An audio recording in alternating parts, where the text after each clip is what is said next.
Hello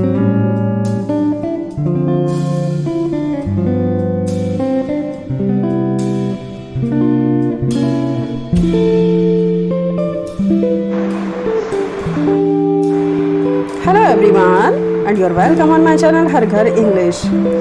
Now we will discuss text poem In Memory of W.B. Yeats, written by W.H. Auden.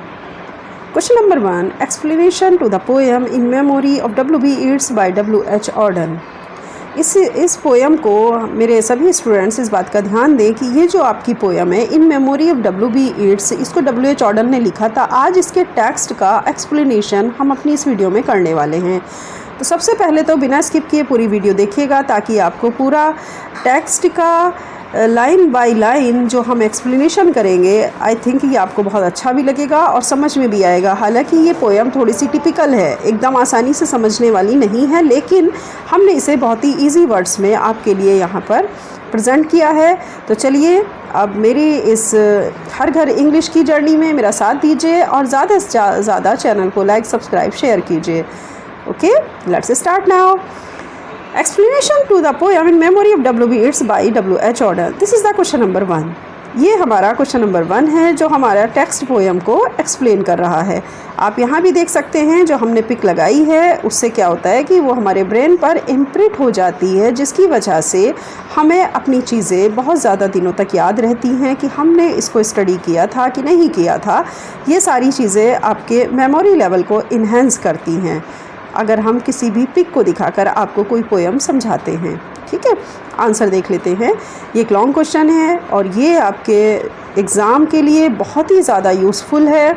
जब आप कोई भी semester exam देंगे तो उसके लिए फुल टेक्स्ट पोएम में को समझना और उसके राइटर ने उसमें क्या कहने की कोशिश की है, उसकी थीम क्या है, ये समझने के लिए बहुत ज़रूरी हो जाता है कि हम अपनी टेक्स्ट पोएम को एक्सप्लेन करें। ओके, चलिए स्टार्ट करते हैं। Answer: the full text of the poem in memory of W.B. Yeats by W.H. Auden 1939। ये पोएम जिसका नाम है इन मेमोरी ऑफ W.B. ईट्स, नाम से ही हमें लग रहा है कि W.B. ईट्स की याद में इस कविता को लिखा गया है। लिखने वाले हैं W.H. ऑडन। 1939 में उन्होंने इसको लिखा। This इलेजी honours the death and legacy of the Irish poet William Butler Yeats. ये एक शोक गीत है जो कि सम्मान में लिखा गया है किसकी? हमारे जो Irish poet William Butler Yeats हैं, मतलब W.B. ईट्स का फुल नेम है विलियम बटलर ईट्स, उनकी याद में, और वो एक आयरिश पोइट थे, तो उनके डेथ के सम्मान में उनको श्रद्धांजलि देते हुए ये पोएम लिखी गई है। अंडरस्टूड? नेक्स्ट है आपका, अब बात आती है पोएम की in memory of W.B. Yeats by W.H. Auden. इसको ये समझ लीजिए कि 3 पार्ट्स में डिवाइड किया गया है। तो पहले हम फर्स्ट पार्ट को यहाँ पर एक्सप्लेन करेंगे and after that second part and after then third part. Okay, तो पहले हम पार्ट फर्स्ट अपना देख लेते हैं। First part: he disappeared in the dead of winter. ये देखिए यहाँ से स्टार्ट हो रहा है फर्स्ट पार्ट फर्स्ट ऐसे: he disappeared in the dead of winter, the brooks were frozen, the airports almost deserted, and snow disfigured the public statues, the mercury sank in the mouth of the dying day. What instruments we have agree, the day of his death was a dark cold day. इस stanza से आपको ये चीज़ clear हो गई होगी कि एक बात हो रही है ठंड की, सर्दियों की, और सर्दियाँ अपने आप में एक फ्रोजन मोमेंट पर भी हैं। साथ ही आप ये भी समझ रहे होंगे कि सर्दी है तो किस तरह की है। अंडरस्टूड? मतलब बहुत ज़्यादा ठंड है और बहुत ज़्यादा ठंड के बीच में हमारा जो आयरिश पोइट W.B. ईट्स हैं उनकी डेथ हुई थी, तो इसलिए उनकी याद में W.H. ऑडन ने इस तरह के स्टैंजे को यहाँ पर ये क्रिएट किया था या लिखा था, राइट डाउन किया था। अंडरस्टूड? आप देखिए, he disappeared in the dead of winter, वह कठोर सर्दियों के बीच गुम हो गया, यानी सर्दियाँ बहुत ज़्यादा थी जब उनकी डेथ हुई। The brook were frozen, the airports almost deserted, नदियाँ जम गई थी, हवाई अड्डे जम गए, लगभग सभी सूना पड़ा था। कैसी सर्दियाँ थी कि सब कुछ जम गया था, एयरपोर्ट जम गए थे, नदियाँ जम गई थी और सब कुछ सूना पड़ा था। And snow disfigure the public statues, यहाँ तक हुआ कि बर्फ़ ने जो हमारी मूर्तियाँ थी, जो जगह जगह चौराहों पर मूर्तियाँ नहीं लगाते हैं उस तरह की, जो पब्लिक स्टेच्यूज़ थे, जो सार्वजनिक मूर्तियाँ थी, बर्फ़ से वो भी मतलब वो डिसफिगर हो गई। कहने का मतलब ये है कि उनकी फिगर ही समझ में नहीं आ रही कि क्या है, बर्फ़ इतनी ज़्यादा उनके ऊपर जम गई है तो वो भी कुछ बेहाल सी हो गई हैं या एक तरह से वो डिसफिगर हो गई हैं। The mercury sank in the mouth of the dying day, दिन के मरते सूरज में पारा गिरता चला गया। और फिर क्या हुआ कि सूरज मरा मरा सा निकल रहा था, यानी कि बिल्कुल भी उसके अंदर गर्मी नहीं थी। तो क्या होगा कि पारा गिरेगा, मतलब मरकरी एकदम संक हो गया, इसका मतलब है टेम्परेचर एकदम डाउन चल रहा था। What instruments we have agree, अब वो कह रहा है कि what instruments we have agree, हमारे पास जो भी इंस्ट्रूमेंट थे हम उन पर सहमत थे। ऐसा नहीं था कि हम किसी की शिकायत कर रहे थे, हमारे पास जो भी अपने आप को गर्म रखने के लिए चीज़ें थी तो वो उसके लिए हम पूरी तरह एग्री है। The day of his death was a dark cold day, लेकिन उसकी मृत्यु का दिन तो और भी ज़्यादा डार्क और ठंडा था। अब समझ में आया? W.B. येट्स की याद में लिखी गई ये पोएम उस वक्त के मौसम को यहाँ पर जो है वो प्रेजेंट कर रही है और साथ ही ये भी बता रही है कि जिस दिन वो उनकी डेथ हुई वो दिन तो और भी ज़्यादा डार्क और ठंडा था। Understood? Next stanza is far from his illness, उसकी बीमारी से बहुत दूर। Far from his illness the wolves ran on through the evergreen forest, the peasant river was untamed by the fashionable quays, by mourning tongues the death of the poet was kept from his poems. Far from his illness, उसकी बीमारी से बहुत दूर। The wolves ran on through the evergreen forest, भेड़िए सदाबहार जंगलों में वैसे ही दौड़ रहे थे जैसा कि वो दौड़ते थे। The peasant river was untamed by the fashionable quays, गाँव की नदी को शहर की चकाचौंध वाले कभी भी घाट नहीं लुभा देते। मतलब गाँव की नदी जो थी वो शहर के साथ मिलना नहीं चाहती थी और ना ही उसे शहर की जो किनारे थे, जो चकाचौंध वाले घाट थे, वो कभी नहीं उसको लुभाते थे। बाय मॉर्निंग टंग्स, और ये शौक में डूबी हुई ज़बानें। अब सभी लोग क्या हो गए? दुखी हो गए। किसकी मौत पर? W.B. येट्स की मौत पर। The death of the poet was kept from his poem, और पोइट की मृत्यु को उसकी पोएम्स से छिपा लिया गया। मतलब उसकी जो पोएम्स थी उनसे हमने पोइट की जो डेथ थी उसको छुपाने की पूरी तरीके से कोशिश की कि कहीं उसकी पोएम्स को पता ना चल जाए, उसकी पोएम्स उदास ना हो जाएं। यहाँ पर पोएम को अगर देखा जाए तो एक तरह से सजीव मान के वो बात कर रहे हैं कि उनको बुरा लगेगा पोएम्स को कि उनको लिखने वाला जो उनका पोइट था उसकी डेथ हो गई है। Next stanza is, but for him it was his last afternoon as himself, an afternoon of nurses and rumours. The province of his body revolted, the squares of his mind were empty, silence invaded the suburbs. The current of his feeling failed, he became his admirers. But for him it was his last afternoon as himself. Understood? लेकिन उसके लिए ये उसकी आखिरी दोपहर थी जब वह खुद जिंदा था। यानी वो दिन, जिस दिन वो ज़िंदा था तो उसके लिए उस दिन की क्या थी? वो आखिरी दोपहर थी। An afternoon of nurses and rumours, नर्सों में एक अफवाह फैली भरी दोपहर में। The provinces of his body revolted, उसके शरीर के अंग विद्रोह कर चुके थे, यानी वो उसका साथ नहीं दे रहे थे। The squares of his mind were empty, उसके मन के अंदर एक खाली जगह बची थी।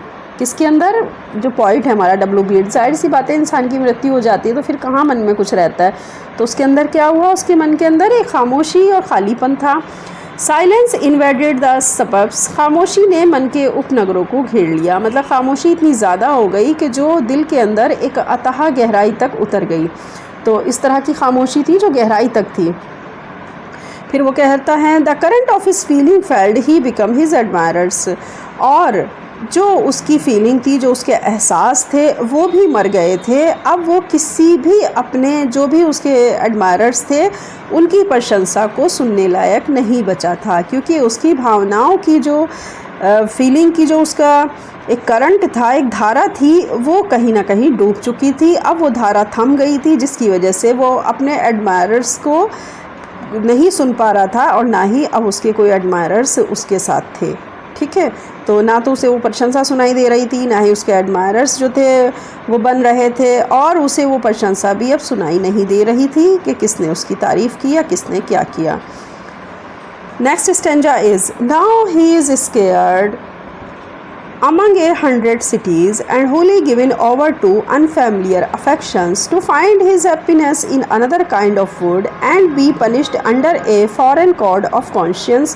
The words of a dead man are modified in the words of the living.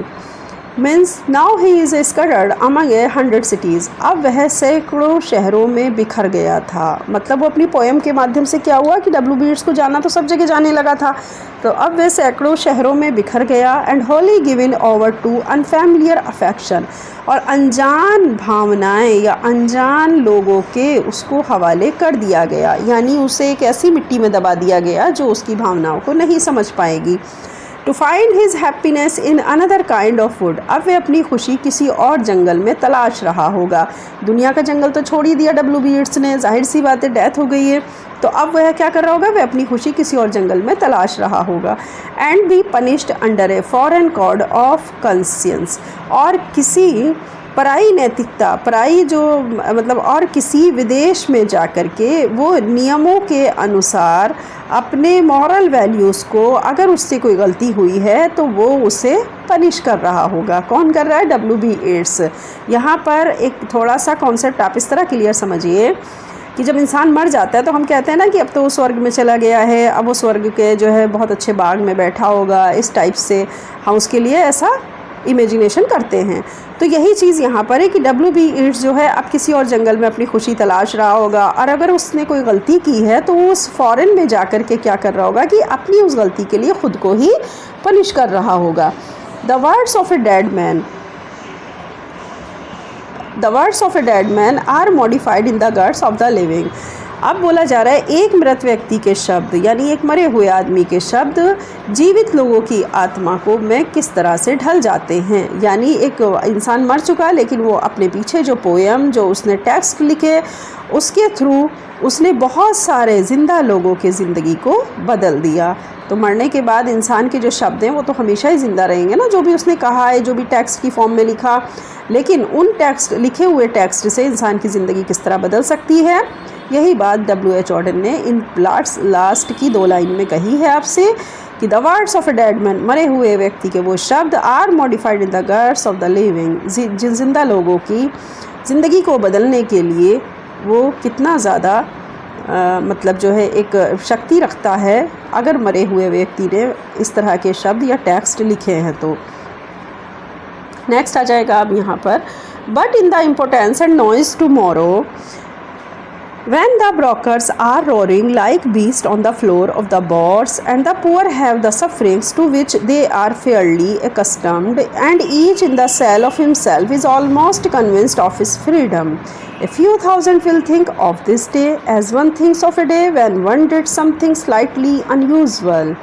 What instrument we have agreed, the day of his death was a dark cold day. Part first का ये last stanza, but in the importance and noise of tomorrow. आगे बोला जा रहा है लेकिन कल की अहमियत और शोर गुल में आज को अगर हम देखें तो कहीं ना कहीं कल जो शोर गुल था, जो कल की एक वैल्यू थी, वो आज नहीं, क्योंकि आज डब्ल्यू बी येट्स मर चुके हैं, डेथ हो गई है उनकी। When the brokers are roaring like beast on the floor of the boards, जब जो लोग थे वो शेयर बाज़ार में जानवरों की तरह गरज रहे थे। ब्रोकर्स कहते हैं दलालों को। जब दलाल जानवरों की तरह कहाँ पर शेयर बाज़ार के अंदर गरज रहे थे, वो दिन कुछ और था। And the poor have the suffering to which they are fairly accustomed, और गरीब अपनी आम पीड़ाओं को झेलते रहते हैं। And each in the self of himself is almost convinced of his freedom, और हर कोई अपने अकेलेपन में फ्रीडम का भ्रम पाल लेता है कि अगर मैं अकेला हूँ तो इसका मतलब मैं फ्रीडम फील कर रहा हूँ, जबकि ऐसा नहीं होता है। अगर हम सब लोगों के साथ में रहते हैं तो ज़्यादा अच्छा फील करते हैं। अकेलेपन को आप फ्रीडम का नाम नहीं दे सकते। यही बात इस पोएम में, या आप कह सकते हैं कि इन लाइंस के अंदर कही गई कि हर कोई अपने अकेलेपन को फ्रीडम का भ्रम पाल करके उसको जस्टिफाई कर रहा है। A few thousand will think of this day, हज़ारों में कुछ लोग इस दिन को याद करेंगे, यानी हज़ारों में कुछ लोग इस दिन को याद करेंगे। भाई हर कोई तो याद करेगा नहीं, जो WB एड्स के रिलेटिव्स होंगे, जो उनको जानने वाले होंगे, जो बहुत ज़्यादा उनसे लगाव रखते होंगे, वही लोग उनको याद करेंगे। As one think of a day when one did something slightly unusual, जैसे किसी अलग से काम वाला दिन याद किया जाता है। तो WB एड्स की अगर हम देखें तो इसी तरह से याद किया जाएगा जैसे कि लेबर डे, या जैसे कि मतलब फादर डे, या जैसे कि किसी ख़ास पॉइंट का जो है वो डेथ डे, बर्थ डे, इस टाइप से हम लोग याद करते हैं। तो आज के दिन को भी, क्योंकि आज के दिन WB एड्स की डेथ हुई है, तो हज़ारों लोगों में कुछ ही लोग हैं जो उसको याद करेंगे, और वो भी ये सोचकर कुछ अलग से काम वाले दिन की तरह उसे याद किया जाएगा। रोज़ रोज़ इन्हें कोई याद नहीं करेगा। ये कहा है W.H. ऑर्डन ने।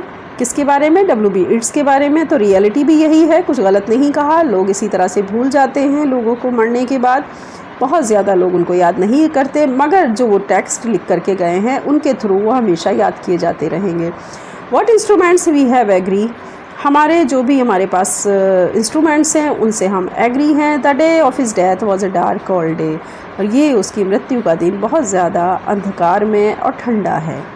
यानी उस जिस दिन वो मरे हैं तो उस दिन बहुत ज़्यादा अंधकार और ठंडा है उनकी मृत्यु का दिन। अब बात आती है पार्ट सेकंड पे।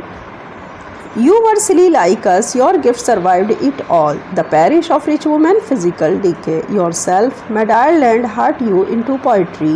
Now Ireland has her madness and her weather still. For poetry makes nothing happen, it survives in the valley of its saying where executives would never want to temper flaws on South. From ranches of isolation and the busy griefs, raw towns that we believe and die in, it survives. A way of happening a mouth. अब इसको समझ लेते हैं इस stanza को। You were silly like us, your gift survived it all. तुम भी हमारी तरह मूर्ख थे, लेकिन तुम्हारा हुनर सब पर भारी पड़ा। मतलब तुम भी हमारी तरह बेवकूफ़ी थे, लेकिन तुम्हारा हुनर सब पर भारी पड़ा। WB एड्स के लिए बोला जा रहा है। The parish of rich women physical decay, वो धनी औरतों की संगत में जो तुम रहे और उनके साथ तुम घूमे टहले, मतलब WB एड्स को बोल रहा है कि वो धनी औरतें, वो रिच वुमेन जिनके साथ तुमने कहीं ना कहीं जो है तो उनके टच में रहे और तुमने अपने शरीर को ख़त्म किया धीरे धीरे। Yourself mad Ireland hurt you into poetry, तुम खुद पागल आयरलैंड ने तुम्हें कविता लिखने को विवश कर दिया। तुम खुद तो पागल थे, लेकिन आयरलैंड ने तुम्हें कविता लिखने को विवश किया। Now Ireland has her madness and her weather still, अब आयरलैंड के पास अभी भी उसका पागलपन और उसका मौसम है।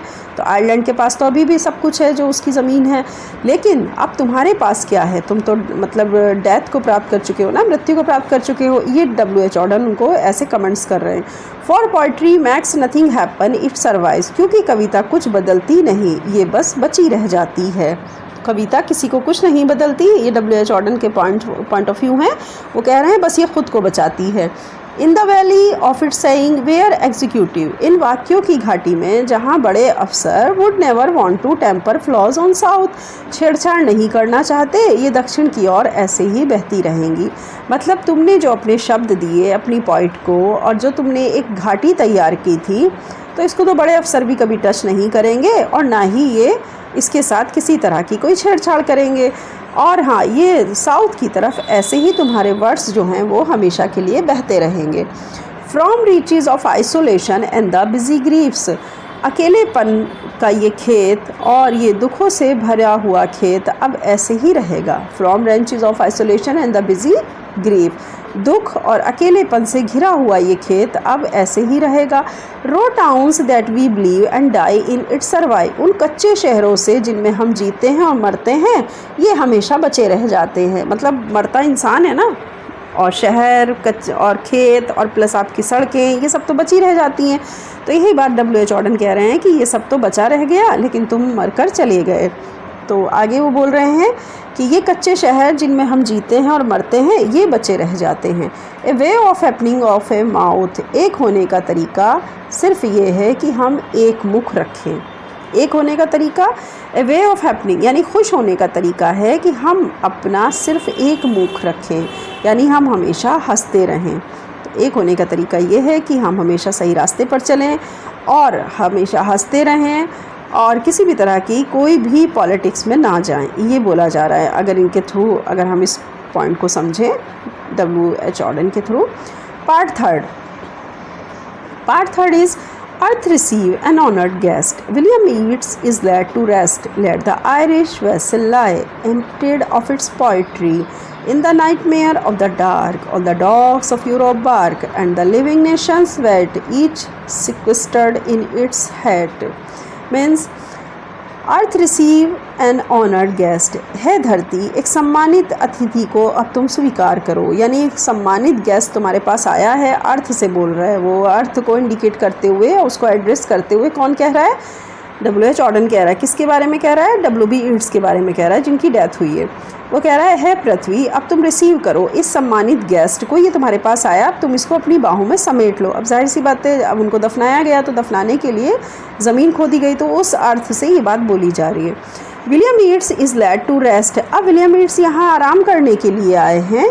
Late the Irish vessel lie, Irish जहाज़ को भी रहने दो। एम्प्टेड ऑफ इट्स पोइट्री, अपनी कविता से खाली, अपनी कविताओं से खाली इस आयरिश जहाज़ को तुम खाली छोड़ दो, ठीक है, और तुम आराम करो इस ज़मीन के अंदर। ये किसको बोला जा रहा है? W.B. ईट्स को। और उन्होंने पृथ्वी से क्या कहा कि यह है अर्थ, तुम एक सम्मानित गेस्ट को रिसीव करो, क्योंकि अब यहाँ विलियम ईट्स आराम करने के लिए आ रहे हैं और बस अब आयरिश को अपनी पोइट्री से खाली कर दो, ठीक है। अब आगे देखते हैं क्या है।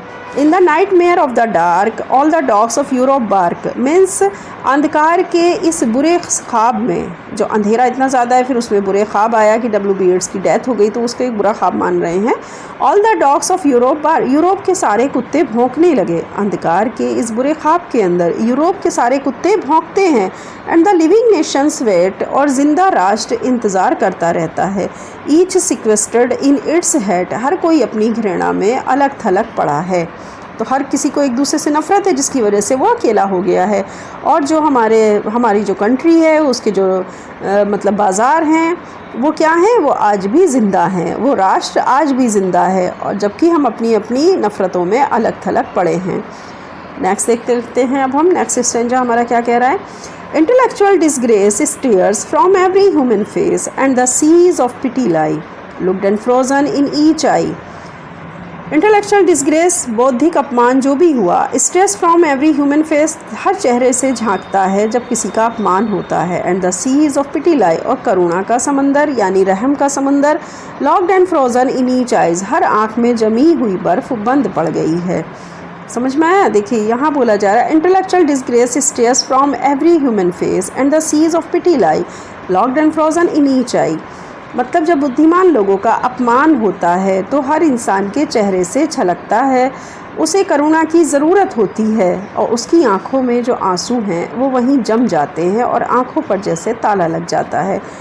तो यहाँ पर उस इंसान की मतलब एक कंडीशन को दिखाया गया है कि जब किसी सम्मानित इंसान की इंसल्ट होती है या उसको डिसग्रेस किया जाता है, तब उसके साथ क्या गुजरता है। नेक्स्ट स्टेंजा है, Follow poet, follow right to the bottom of the night with your unconstraining voice, still pursued us to rejoice. Follow poet, follow right, चलो कवि चलो, चलो poet चलो, सच्चाई की तरफ चले। To the bottom of the right, रात के अंधेरे में गहराई तक चलो, मतलब नीचे तक चलो, तली तक जाओ, रात के अंधेरे में गहराई तक चलो। विद योर कंस्ट्रेनिंग वॉइस, अपनी बिना रुके आवाज़ के साथ लगातार बोलते रहो। Still persuade us to rejoice, हमें प्रसन्न होने को राज़ी करते रहो, और तुम लगातार ये कहते रहो कि हम खुश रहें, हम खुश रहें, हम खुश रहें।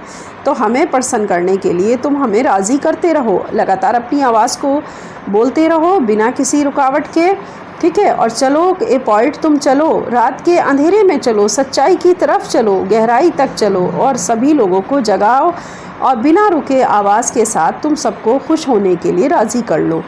विद द फार्मिंग, नेक्स्ट हम देख लेते हैं। Next stanza is the with the farming of a verse make a vineyard of the curse, sing of human unsuccess in a rapture of distress. Means with the farming of a verse, एक कविता की जो खेती हुई, यानी एक poet ने एक पोएम की जो खेती की, जो वर्ष की खेती की।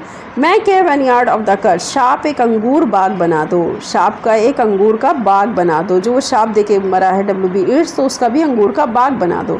सिंग ऑफ ह्यूमन अनसक्सेस, मानव असफलताओं के गीत गाता है। जब वो असफल हो जाता है ना, सब जगह कहता है कि देखो मुझे कामयाबी नहीं मिली, मैंने इसमें मेहनत की, ये किया वो किया, तो क्या करता है वो गाने गाता है। मानव असफलताओं का गीत गाता है। इन रैप्चर ऑफ डिस्ट्रेस, दुख के उल्लास में, लेकिन दुखी होकर गाता है। उसे कभी खुशी थोड़ी होती है अपनी असफलताओं का गीत गाते हुए। तो यही बात है कि दुख के साथ गाता है। नेक्स्ट है अब आपका लास्ट स्टेंजा है, आई थिंक, या last stanza. In the desert of the heart let the healing fountain start, in the prison of his days teach the free man how to praise. Let the healing fountain start, चिकित्सक झरना फूट पड़ा है। मतलब ज़ख्मों को भरने के लिए जो झरना है पानी का वो स्टार्ट हो गया है। In the prison of his days, उसके दिनों की जेल में, जो उसने दिन गुजारे जेल में। Teach the free man how to praise, स्वतंत्र मनुष्य को प्रशंसा करना सिखाओ, यानी जो इंसान आज़ाद है उसे प्रशंसा करना आना चाहिए। Teach the free man how to praise, सिखाओ लोगों को कि किस तरह आज़ादी के साथ प्रशंसा की जाती है। ये उसने यहाँ पर WB ईट्स के लिए उन मतलब आखिरी दिनों की बात हो रही है कि जब वो एक खाली क्या बन गए थे, सिर्फ़ एक दिल उनका जो था रेगिस्तान की तरह हो गया था। तो उनके जो दिल में रेगिस्तान, अब जाहिर सी बात है दिल रेगिस्तान की तरह हो जाएगा तो कैसा हो जाएगा, रूखा सूखा, हर किसी के प्यार से महरूम, वो मतलब दिल में किसी के लिए कोई प्यार नहीं, कुछ नहीं, खाली हो जाएगा। तो ये उन्हीं के बारे में इस तरह से कहा गया। In the desert of the heart, दिल का रेगिस्तान खाली हो चुका था, दिल जो है रेगिस्तान की तरह काम कर रहा था। Late the healing fountain start, लेकिन तभी क्या हुआ, एक फाउंटेन, ज़ख्मों को भरने के लिए एक झरना फूट पड़ा। और फिर इन the prison of his days, और ये वो दिन थे जब वो एक अपने आप को कैद में महसूस करते थे। तो इसलिए teach the free man how to praise, लोगों को सिखाओ कि प्रशंसा कैसे की जाती है। तो WB ईट्स तो उनकी तो डेथ हो गई, वो तो मर के चले गए, लेकिन अब पीछे WH ऑर्डन को वो सारी बातें याद आ रही हैं जो लोगों ने उनके साथ किया, उनको डिसग्रेस किया, या फिर उनके साथ में जो था मतलब बुरा बर्ताव किया, या उन्हें एक बुरे सपने की तरह सब लोग जो हैं वो इस तरीके से देख रहे हैं कि अब वो चले गए हैं, तो अब ये लग रहा है कि जैसे सब खाली हो गया है, चारों तरफ जो है रेगिस्तान हो गया है, ठंड बहुत ज़्यादा बढ़ गई है। इस टाइप की फीलिंग आ रही है सबको कि आज का दिन बहुत ज़्यादा ठंडा और अंधकार में था, क्योंकि आज के दिन WB ईट्स की डेथ हुई थी। तो WH ऑर्डन ने यहाँ पर ये बहुत अच्छी पोएम जो है एक्सप्लेन की है। आप इसको बहुत अच्छे से देखिएगा। इसमें 3 पार्ट्स हैं, part first, part second and part third. तीनों पार्ट्स में आप स्टेंजा को समझते हुए, उनकी मीनिंग निकालते हुए अगर पढ़ेंगे तो आपको बहुत अच्छा एक्सप्लेनेशन का अगर क्वेश्चन आता है तो वो भी यहाँ पर आप सॉल्व कर सकते हैं, क्योंकि अगर आपने मीनिंग को समझा है तो जाहिर सी बात है आप स्टेंजा को भी फाइंड आउट कर लेंगे कि कहाँ से लिया गया है। ओके, चलिए अब इसी के साथ अब हम आपसे विदा लेते हैं। नेक्स्ट वीडियो में फिर मिलेंगे नेक्स्ट क्वेश्चन के साथ, जिसका नाम होगा क्रिटिकल अप्रिसिएशन या क्रिटिकल एनालिसिस। ठीक है, ये 2 क्वेश्चन बहुत मोस्ट इंपॉर्टेंट होते हैं किसी भी एग्ज़ाम के लिए। जो भी बच्चे यहाँ पर हमारी वीडियो के साथ और हमारे चैनल से जुड़े हैं वो चैनल को लाइक, सब्सक्राइब, शेयर ज़रूर करें। सभी स्टूडेंट्स के लिए जो कि MA इंग्लिश या BA इंग्लिश से कर रहे हैं, किसी भी यूनिवर्सिटी के स्टूडेंट्स हैं, उनके लिए पोएम मोस्ट इम्पॉर्टेंट और मोस्ट यूज़फुल है।